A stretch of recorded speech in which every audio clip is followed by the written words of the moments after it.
Hi Willie, here is just a screen grab of the image that I pulled from your incandescent shooting. And first of all, I mean, these edits are going to be much better if it starts with a raw file. As you can see here, you've already got some very bright highlights, and there's no getting these back because they're already, I mean, well, it's a PDF file that I took it from, and there's just there's no way to recover that. If it was a raw file, you should be able to recover some of that detail, but of course when you have metal, then you expect to have some specular highlights, so that, to that point it's okay. One thing I wanted to point out is that you have dust spots on your sensor. It's always appropriate to edit these things out for classroom assignments, but especially if you're going to be printing. It doesn't do any good to make a print of anything less than your best, and having dust spots in there is definitely not your best. So that said, to make these changes, the way that the assignment calls for is use the threshold tool, and if we move this thing way over to the top, you see you got some peaks. All of these peaks are your specular highlights, and there's just no getting around that. If we turn this off, you can see. If we go to the other direction, you can see where your shadows are. You have a few little areas here and there, but we're going to come back to that. When you have a gray card in there, the easiest thing to do is click on your curves, your levels, click on the gray card, and boom, you're pretty much neutral to begin with. Now, the key to using a gray card effectively is to make sure that your gray card is actually in the exact same lighting as the rest of your image. And so here you did a good job. You put it in front of the pots, you put it behind the cylinders here. And so it's an appropriate sort of lighting. If you had hidden it back here, it would have been vastly different lighting than what you get here, because that would have been more in the shade. And so you did a good job with that. Now let's turn it on and off again, and you can see I didn't really make that much in the way of changes here to these specular highlights just by making that adjustment. If you look at your tone curve, you can see what it did is it lowered your reds, it increased your blues, and it didn't really change that much to your greens overall. Now, if you wanted to add a little contrast from here, then you could move the RGB tone curve a little bit and have a pretty nice overall image. Now, because I did modify this a little bit now, then with the tone curve, I did make these a little bigger. This is where you're going to want to use the layer mask. You want to select your brush tool. You want to keep your opacity and flow both pretty low, and somewhere in the 20-ish% range for both of those. If you keep these at 100%, which is the default, then you're going to have a real on and off kind of effect, and it's not going to be very good. If you have these low, then that means you're going to have to do multiple brush strokes in order to get your effect in, and it means that you're going to have a much more feathered look. Now, because we have a white layer mask here, we're going to need to paint with black, and we have the black here, and it's just a matter of gently painting in where you have it. Now, of course, you want to change your brush size to be appropriate, and this is best done at 100% rather than very low res that we got here. So here you can see there's a couple little spots here on my layer mask. If you hold down the Alt and click on that, you can see exactly where I brushed. You can see I was not very careful, but because I used the low opacity and low flow, I didn't need to be. So just turn that on off, and you can see still a little bit bigger. So we're gonna brush a little bit more and get to where we need to be. Now, in terms of a local adjustment, so the original curves was a global adjustment. By selectively removing that was a local adjustment, but what you can see here is we still have these little areas of blue, and I'm guessing you had some window light or maybe some flash in addition to your incandescent light, and that's what we're giving this blue color cast for. Now here we can do a secondary local edit. So we're going to do a second curves, and we're going to label this so that we know. And here, this one was more of a global. And with the blue, what we're going to do is target this area. And because it's a blue that we want to get rid of, we want to go to the blue channel. And if you pull up, you can see it makes it more blue. If you pull down, you can see it makes it more yellow, which is the opposite color. Now, before we do anything, as you might guess, this is kind of midtones and highlights. If you select this little button, and it looks a little different in version earlier than CS6, but the button is still there. If you hold your cursor over these spots, then you'll see a little dot. Now, because it's a blue channel instead of the RGB, maybe I should just go to RGB for the sake of looking. You can see the little dot, and so you know exactly where it's going to be. Now, I'm going to go back to blue because that's where we want it to be, and I'm going to click on it.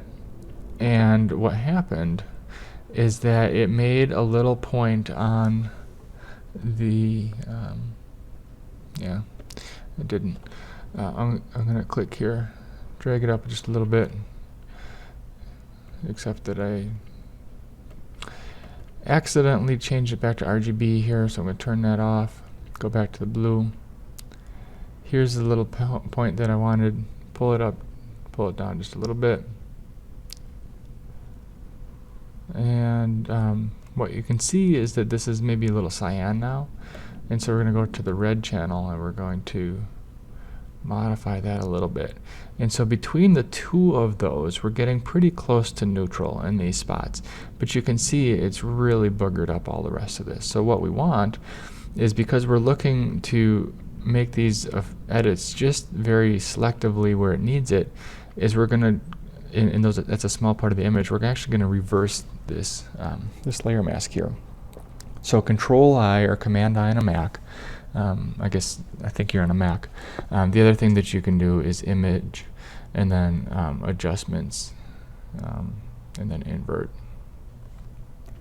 So anyways, we made this black, and so now we need to reveal using white. So we're going to reverse it.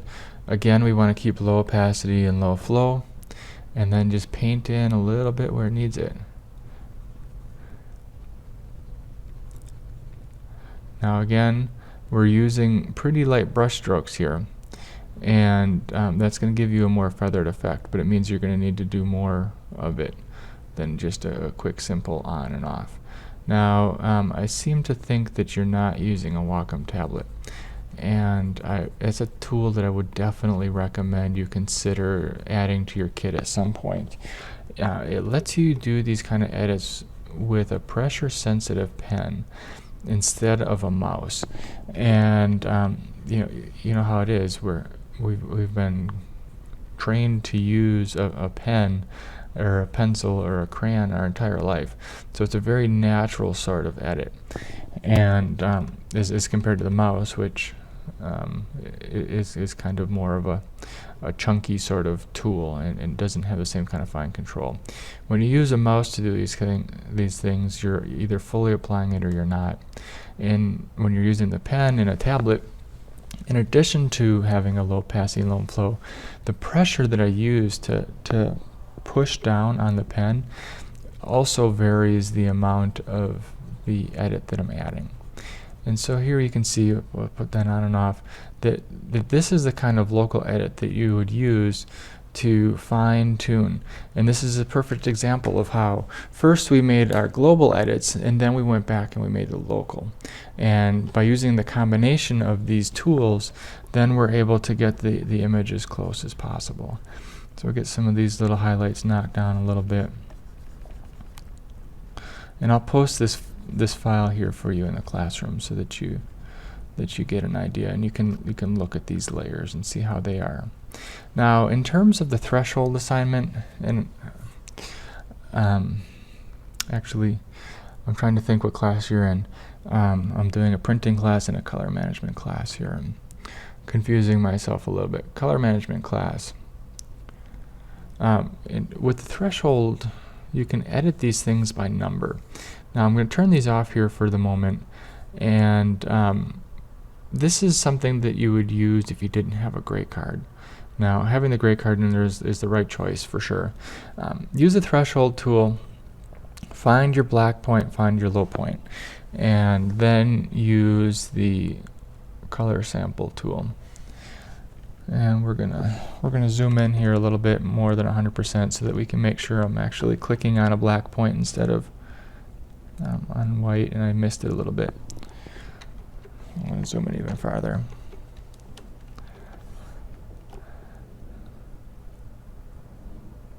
So you can see right over the black.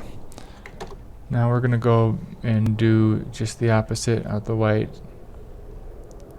And we're going to avoid the specular highlights. We're going to come into something that really should be white. So, sorry about the jet noise.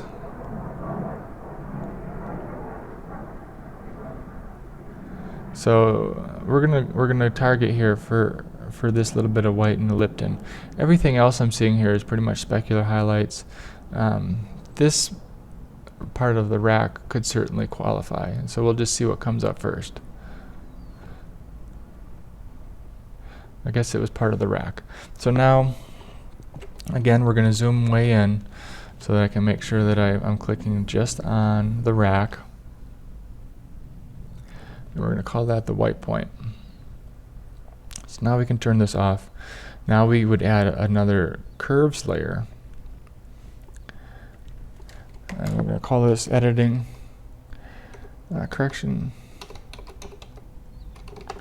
with white and black.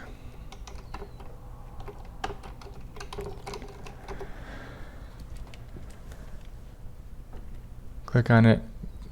Click on the white eyedropper tool. And that sets the white point in the image. And so now you can see what I just did here. And then the second thing that we'll do is we'll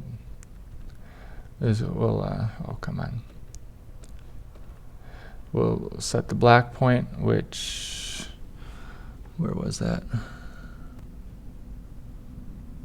Black point's down here. Click on that, and you can see how those two edits really did it, basically the same job as the gray card. Again, we added too much here, and so then we would have to go and use the brush tool. Again, we're going to paint with the black to hide, and we're going to get rid of some of this effect because it went a little too far. So there's a couple of quick ways for you. I'm going to turn this layer back off and put these back on because I think this is a cleaner edit overall. Using the gray card is always a good choice. Now, the last thing I wanted to talk about here, again, getting back to these spots, in case you don't know how to do that, I always recommend doing this on a second layer. And this is the same thing for if you're going to do maybe you're doing a portrait session, there's a little acne or maybe some flyaway hairs or something like that. The same tools. Here we're going to use the spot healing brush. The default is the spot healing brush tool, and what this does is it will sample areas around where you're making your correction. And so when you are, I didn't select it. So when you use the brush tool in an area that there's a lot of similarity and there's not a lot of difference, then it's a good choice. But see right here, there's a little bit of a booger on your corner, and you can see it does a pretty good job. It doesn't do a perfect job because it'll pull things that aren't really appropriate to pull. Here it would pull a little bit from the pan, a little from the shadow. For this kind of edit, using the healing brush tool is actually a better choice because it allows you to very selectively choose where you're sampling from. So here, because we have all the way to the edge, we're going to sample there, clicking on Alt, make sure that the border lines up, and then pull it over. You can see it wasn't quite perfect, so we're going to go back and we're going to edit. We're going to do the same thing here. And now this works best when you have a high-res image, and you can see I didn't do a good job there. A high-resolution image and zoomed in at 100% is going to give you the best effect. Now if we turn everything else off, you can see how these edits look.